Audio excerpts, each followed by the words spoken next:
Bonjour mes amis. Alors aujourd'hui on va parler de la sidra de Kitetse. En fait on va pas parler de la sidra tout entière, on va parler surtout d'un tout petit morceau, un tout petit paragraphe de la sidra de Kitetse. Et la photo que je vous présente aujourd'hui, c'est une photo qui est très personnelle. Très très personnelle parce que c'est un siddur, donc un livre de prière que j'ai ouvert à une page. En fait je l'ai ouvert quand j'ai pris la photo tout à fait par hasard, mais c'est bien tombé. C'est un livre de prière qui appartenait à mon grand-père qui est décédé maintenant brutalement il y a bien bien longtemps. Et évidemment il me manque. Et quand il me manque, des fois qu'il me manque, je prends son livre de prière, qui est un des seuls objets qui me reste de lui, que j'ai gardé. Et je prie dans son livre de prière. On peut regarder, on peut s'apercevoir que chaque page, chaque ligne est absolument usée, absolument utilisée. Euh, on voit vraiment l'utilisation intensive. Mon grand-père était un homme de foi, d'une foi parfaite, d'une foi entière. Il ne se posait absolument aucune question. Pour lui, bien qu'il ait une vie extrêmement difficile, je ne vais pas rentrer dans les détails bien évidemment, il a une vie extrêmement difficile. Et malgré ça, la foi ne posait absolument aucune question. Et c'est de la foi qu'on va parler aujourd'hui. C'est de la différence entre quelqu'un qui est croyant, quelqu'un qui a la foi. Qu'est-ce que c'est la foi? Et même la page que j'ai ouverte sur ce livre, donc même la page, les premiers mots de cette page posent déjà un problème. Voilà, on voit une bénédiction qui est dans une prière qui est dite donc 3 fois par jour. Melech oev tzedaka ou mishpat. Donc on fait une bénédiction à Dieu qui aime la justice et la charité. Mais quand on dit cette phrase, ben, évidemment c'est contradictoire. La justice, c'est a priori quelque chose d'absolu qui devrait être le fruit d'une réflexion totalement parfaite, rationnelle, et qui aboutirait à un résultat qui, dans l'idéal, serait un résultat univoque. Bon, évidemment, des fois, il y a des doutes qui peuvent exister sur certains faits et sur l'interprétation, etc. Mais dans le principe, la justice est quelque chose d'absolu. Il n'y a pas à transiger, il n'y a pas de doute possible. Et puis la tzedaka, la charité, c'est exactement l'inverse. C'est le moment où on nous demande d'aller au-delà de la justice. C'est le moment où il est exigé de nous, ou bien alors nous exigeons de nous-mêmes, de faire un effort et qui va au-delà de ce que nous sommes obligés de faire. C'est la tzedaka.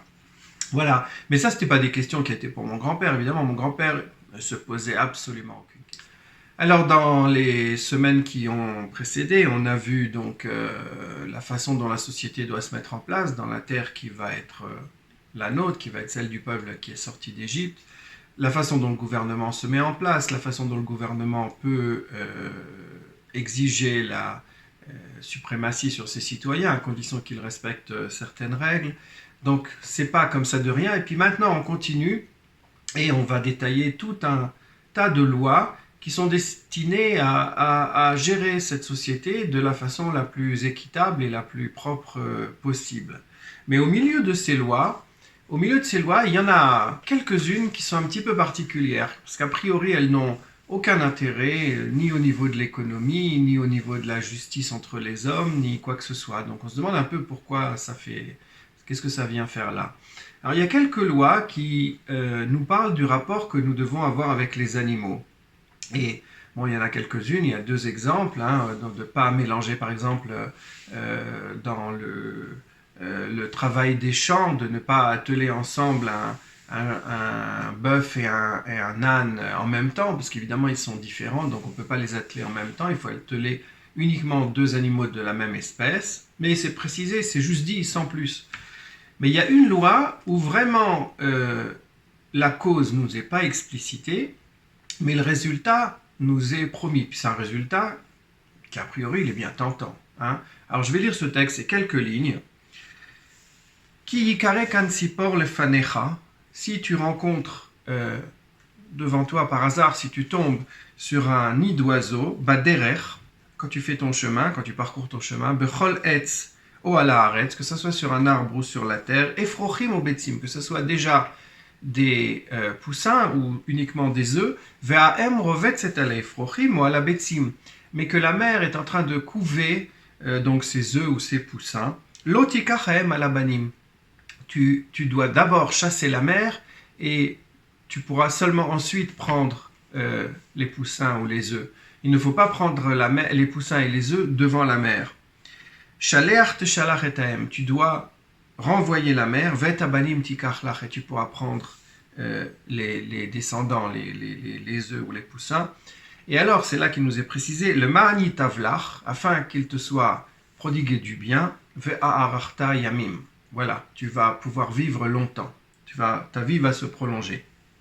Donc, 2 versets dans notre Sidra, et on va en parler.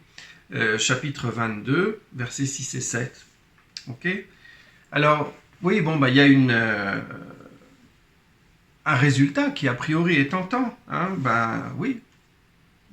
J'ai plus besoin de faire attention à mon cholestérol. Non, il suffit que je renvoie la mère avant de prendre les enfants, et voilà, j'aurai une vie longue. Et il y a encore dans la Torah 2 autres mitzvot, 2 autres commandements qui nous promettent le même résultat. Alors le premier commandement, c'est un commandement extrêmement connu, c'est le commandement du respect des parents. Dans les 10 commandements, on s'est récité donc 2 fois dans le livre de l'Exode, de Shemot et au début de Dvarim, on l'a vu. Et pareil, on nous dit tu respectes ton père et ta mère et ta vie sera prolongée, tes jours seront allongés. Varachta yamim. Deuxième mitzvah, deuxième commandement, qui lui aussi nous promet le même résultat, et cette fois-ci c'est également dans notre paracha. Et c'est le commandement de faire un commerce qui soit honnête, de ne pas tricher dans nos relations commerciales. Ok ?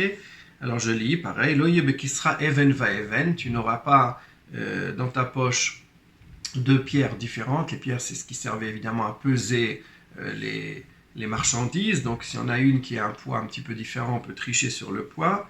Le man yarichu yamecha al adama, afin que tes jours soient allongés sur la terre, asher Hashem elokecha noten lecha, et que sur la terre que Dieu te donne. Ki toavat Hashem Elohecha, car c'est quelque chose qui dégoûte l'Éternel ton Dieu, kol ose ele, kol ose avel, celui qui fait des choses mauvaises, des nuisances à son prochain en trichant dans le commerce, eh bien c'est quelque chose qui va dégoûter l'Éternel ton Dieu. C'est une promesse, c'est bien sympathique, on est tous contents, on va le faire et voilà. Mais qu'est-ce qui se passe si cette promesse, finalement, dans les faits, elle ne se réalise pas ? Ça peut arriver.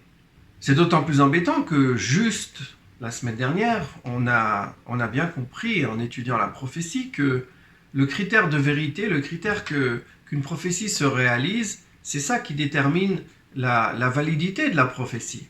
Donc maintenant, on est passé du texte oral de la prophétie au texte écrit. On a décrit que la prophétie, elle était mise par écrit maintenant à cause de la crise qu'on a vue, la multiplication des prophètes. Donc on a placé notre confiance, la vérité est dans les écrits, hein, c'est un proverbe. Et qu'est-ce qui se passe si maintenant même l'écrit s'engage et nous fait une promesse et que cette promesse ne se réalise pas, ne se concrétise pas? Où est-ce qu'on va? Et effectivement, il nous est raconté dans le Talmud à plusieurs endroits une histoire tragique que je vais vous raconter immédiatement. Donc, il s'agit d'un papa qui demande à son fils de monter sur un arbre et de prendre pour lui les enfants qui sont dans le nid en chassant la mère. Donc, le fils monte sur l'arbre et il chasse la mère et il prend les enfants. Il fait donc ce fils 2 choses en même temps qui toutes les 2 sont censées rallonger ses jours et sont censées le faire vivre longtemps. Et il descend, il y a 2 versions, il descend, et dans la version du Talmud de Babylone, donc la Gemara de Kiddushin 39b, il descend, il tombe et il meurt. Dans la version du Talmud de Jérusalem, dans la Gemara de Chagiga, le 2e Perek, le 2e chapitre, la première halacha, il se passe un tout petit peu, la chose se passe de façon un tout petit peu différente, et il est mordu par un serpent et il meurt. Mais toujours est-il que il y a Rabbi Yaakov bar Barthé qui a donc vu cette scène et qui en a déduit une explication tout à fait intéressante qu'on va voir tout de suite. Il dit, oui, mais il ne faut pas comprendre le texte de façon littérale. il y a marqué Ve'arachta yamim, tes jours seront prolongés, c'est pour le monde futur. Le Mani Tavlar, c'est pour le monde futur, c'est pas pour immédiatement, évidemment. Il est mort, donc c'est pas immédiatement, c'est le monde futur, il lui est acquis le monde futur grâce à toutes les mitzvot, tous les actes positifs qu'il a accomplis, ce jeune homme. Un autre protagoniste, quelqu'un qui a vu, un témoin de cette histoire, et le Talmud nous dit que peut-être qu'il a aussi vu autre chose. Il a vu, donc il vivait à l'époque des persécutions romaines, et il a vu la langue de Rabbi Chutspitz, qui a été coupée donc, par les Romains dans une torture. Et ce monsieur qui s'appelait Elisha ben Abouya, qui a été surnommé après Acher, l'autre, pour ne pas citer son nom, il a vu tout ça et il a décidé de tout laisser tomber. La religion, c'était plus pour lui. Alors, on a donc deux manière de juger cette scène. La première, c'est celle qui nous dit on adapte notre façon de comprendre le texte et puis on lui donne une interprétation et on va pouvoir continuer. Et la deuxième, se dire non, il y a le texte et il y a l'histoire, ça ne correspond pas. Donc l'histoire, elle est absolument réelle. L'histoire, on ne peut pas discuter, c'est les faits. Donc le texte et l'idée qu'on avait, elle est a priori fausse. Et donc Elisha ben Abouya laisse tout tomber. De façon plus générale, c'est le problème du mal qui est posé, parce qu'on s'attendrait, de façon normale, si on nous dit qu'il faut faire le bien, et on fait le bien, et on attend logiquement une récompense. Alors pourquoi cette récompense ne vient pas, et qu'au contraire, ce sont des souffrances, et des souffrances tout au long de notre histoire, qui ont été notre lot, et qui ont été le lot de beaucoup de... C'est une question très ancienne, on appelle ça en hébreu, tzadik vera lo, racha vetov lo. Un juste, et on voit que le mal, les difficultés l'assaillent, et quelqu'un qui est mauvais, quelqu'un qui est rat, qui est rachat, tovlo, il vit dans le bonheur, a priori. Ça pose évidemment un problème de foi, c'est pas quelque chose de nouveau, déjà Job se posait le même problème. Mais il faut bien comprendre que Elisha ben Abouya, c'était pas n'importe qui. C'était pas n'importe qui, c'était un Tana, de la 3e génération, donc un des écrivains de la Mishnah, un grand rabbin, quelqu'un qui avait énormément étudié et qui a donné des enseignements, et il a même eu des élèves. Rabbi Meir était son élève. Il y a une scène qui nous est décrite, qu'une fois qu'il a il a décidé de tout laisser tomber, il marchait à cheval un Shabbat, donc ce qui est évidemment totalement interdit, et Rabbi Meir le suivait pour recevoir encore des enseignements de lui, parce que c'était son maître. Même s'il n'était plus d'accord avec sa nouvelle manière de voir, ça restait son maître. Rabbi Elisha ben Abouya, à l'époque c'était Rabbi Elisha ben Abouya, avant de devenir Acher, l'autre, c'est pas n'importe qui, comme je dis. Il est un des 4 qui a réussi à rentrer dans le Pardes, dans le sommet mystique. 4 personnes, nous dit la Gemara dans Chagiga, ont réussi à rentrer dans le Pardes. Je ne vais pas tout lire, c'est un peu long.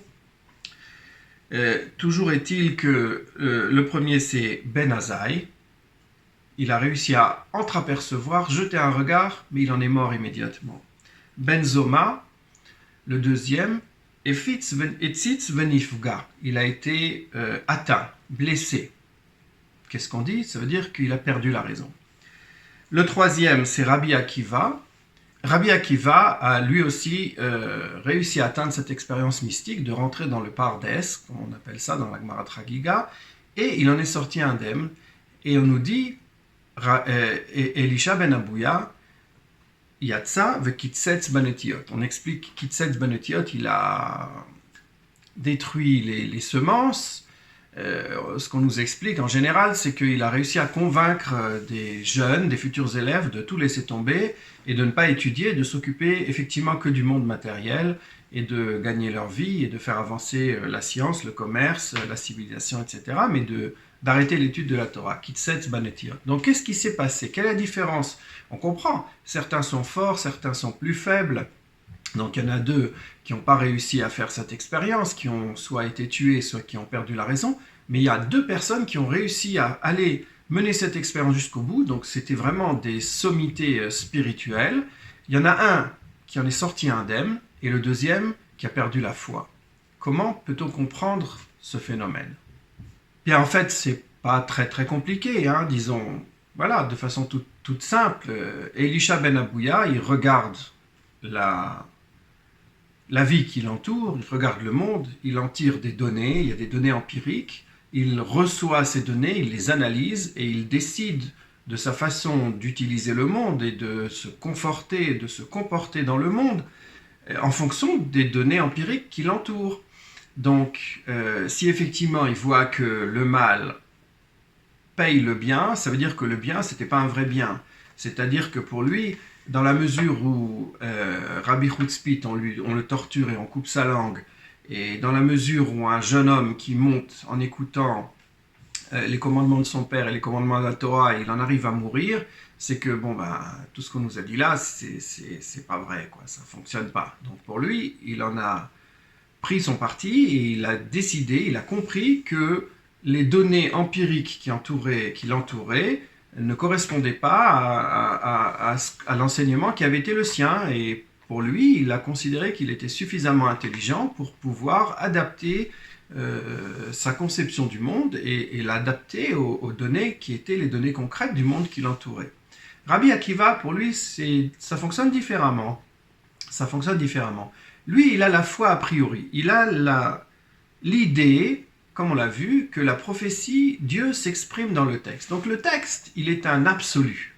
Il n'y a pas à discuter. Le texte, c'est la voix de Dieu. On va interpréter tout ce qu'on veut, on va pouvoir prendre le texte et lui donner un sens. Si la vie quotidienne contredit le texte, c'est uniquement parce que c'est moi qui ne comprends pas le texte.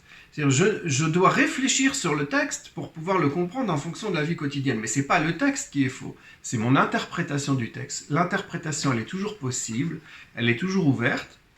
Et c'est moi qui dois faire l'effort de comprendre ce texte de façon à ce qu'il puisse s'accorder avec la réalité empirique qui nous entoure. Hein. Donc pour lui, effectivement, on doit allonger notre vie, notre vie sera longue, nous aurons l'éternité, le monde futur, c'est ça qui va nous appartenir. Voilà, c'est ça un petit peu la différence entre Elisha ben Abouya et Rabbi Akiva. Disons même que Rabbi Akiva va aller jusqu'au bout de cette compréhension. Il va aller le plus loin possible de ce qu'on peut imaginer. La scène est extrêmement connue, elle nous est racontée aussi dans le Talmud, dans la Gemara de Brachot, page 61b.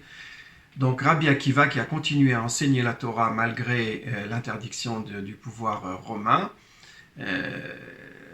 il est capturé, il est torturé, il est condamné à mort dans des souffrances horribles. On nous explique qu'il est exécuté de la façon la plus lente et la plus douloureuse possible, à tel point qu'à la fin, au moment de mourir, il se rend compte que c'est l'heure du chemin, il va faire le chemin et ses élèves qui sont autour de lui, qui le regardent périr, et ils lui disent « Mais jusque-là, ta foi, jusque-là » Et alors Rabbi Akiva leur répond « Ben oui, moi, toute ma vie, j'ai fait la prière et j'ai dit « Tu dois aimer l'Éternel ton Dieu de toutes tes forces et de tous tes moyens. » Mais j'ai jamais pu le réaliser, tous mes moyens et toutes mes forces. Ben voilà, maintenant j'ai l'occasion de le faire. Il me reste plus de vie, c'est l'extrême possibilité de ma vie physique. Et maintenant, je peux enfin exprimer mon amour de Dieu dans cette extrémité. Et je ne vais pas le faire. Voilà. Et donc Dieu déclare au moment où Rabbi, on appelle ça une bat kol, donc une voix qui descend du ciel, déclare heureux Rabbi Akiva qui a gagné son monde futur et qui n'a jamais fauté. Mais on voit que même les anges qui sont autour de Dieu et qui regardent cette scène et qui voient Rabbi Akiva mourir, ils protestent et ils disent à Dieu, mais ça c'est ta Torah et ça c'est le salaire. Comment est-ce que tu peux comprendre? Comment est-ce qu'on peut comprendre? Même pour les anges c'est un scandale. Mais Rabbi Akiva, il est dans son idée et il va jusqu'au bout. Il va jusqu'au bout. Il a vécu sa foi de la façon la plus pleine et la plus entière possible sans la remettre en cause une seule fois. Ce qui peut changer, c'est son interprétation du texte, mais le texte pour lui est un a priori qui est totalement vrai. Karl Popper était un philosophe des sciences et il nous a donné une idée absolument remarquable pour expliquer la science. Quelque chose ne sera défini comme scientifique que si on peut le mettre en doute et imaginer une expérience qui va le contredire. La science, elle procède par étapes. C'est pas qu'on essaye de confirmer quelque chose de façon scientifique, mais on essaye d'infirmer l'hypothèse contraire. C'est-à-dire, si j'ai un fait et j'ai une hypothèse, pour pouvoir la confirmer, imaginons l'hypothèse suivante qui est extrêmement connue, tous les signes sont blancs. Ben oui, tous les signes que vous pouvez voir, ils sont toujours blancs. Okay, mais il suffira de voir un seul signe qui soit noir et votre hypothèse sera infirmée. Et c'est ce qui s'est effectivement passé quand des gens ont commencé à voyager au XVIIIe, XIXe siècle. Tout d'un coup, ils ont vu des signes noirs qui n'existent pas en Europe. Et donc, l'hypothèse des signes blancs est totalement erronée. Tous les signes ne sont pas blancs. Donc, une hypothèse, elle n'est jugée vraie que provisoirement. C'est-à-dire tant qu'on n'a pas réussi à la contredire. Et si on n'a même pas la possibilité de mettre une expérience sur pied qui nous fasse contredire cette hypothèse, eh bien, on est simplement hors du domaine de la science. Donc, Elisha ben Abouya, il est dans le domaine de la science. Il regarde les faits, et ce sont les faits qui lui dictent sa façon de concevoir. Rabbi Akiva, il n'est pas dans le domaine de la science. Il regarde les faits, ça ne l'impressionne pas, lui c'est le texte qui l'impressionne. Il n'y a pas que la science qui compte, on va tout de suite le voir. Alors est-ce que cette force de caractère qui était celle de Rabbi Akiva, est-ce que c'est quelque chose qui est acquis ou quelque chose sur lequel on peut donc travailler et qu'on peut perfectionner ou quelque chose qui est inné, quelque chose que nous avons toujours avec nous. On peut dire les deux côtés. Hein. On a un verset dans Qohélet qui nous dit la chose suivante. Yadati ki kol asher ya'aseh Elohim hu yahya le'olam. Je sais donc que tout ce que fait Dieu, ça sera pour toujours. Alav en le'osif ou mimeno en ligroa. On ne peut pas rajouter et on ne peut pas enlever. Ce qu'a fait Dieu, c'est pour toujours et c'est toujours. Ve'a Elohim asa she'iru milfanav. Et c'est Dieu qui a fait qu'on le craigne.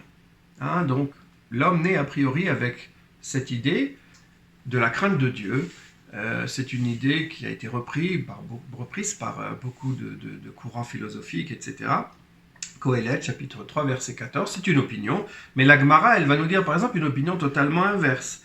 Et on va nous dire dans la Gemara Brachot, page 33b, Akol bidei shamaim, hein, donc c'est une phrase de Rabbi Hanina, Akol bidei shamaim, tout est dans les mains du ciel, chutz mirat shamaim. La crainte de Dieu n'est pas dans les mains du ciel. Personne ne peut nous l'imposer. Elle n'est pas quelque chose qui est inné en nous. Voilà, donc on discute de savoir si cette possibilité et cette foi, comment est-ce qu'on considère, etc. Alors voyons encore une petite Mishnah qui va nous dire la chose suivante à propos des versets de notre Sidra. Et on nous dit Aomer al-ken sipor yagiu achamecha, celui qui fait une prière et qui nous dit de la même façon que tu as pitié de la mère qui va voir ses enfants périr devant elle et donc il faut la chasser, ce qui nous a enseigné donc dans notre Sidra. Et celui qui dit Altov Yizacher Shemecha, que ton nom soit rappelé pour les bonnes choses, ou celui qui dit Modim Modim, 2 fois Modim, donc pour différentes divinités ou machin, Mashtiki Moto. On le fait taire. On le fait taire. Donc quelqu'un qui nous dit oui, tu as pitié, Dieu, tu as pitié, alors aie aussi pitié de nous, de la même façon que tu as pitié. Ben oui, a priori, Dieu, il a pitié de la mer, mais non, pourquoi il aurait pitié que de la mer des oisillons? Il n'a pas pitié que de la mer des oisillons, il y a d'autres animaux, il y a d'autres hommes, donc c'est une façon limitatrice, nous dit la Mishnah, de regarder la façon dont Dieu se comporte dans le monde, la façon dont le monde fonctionne.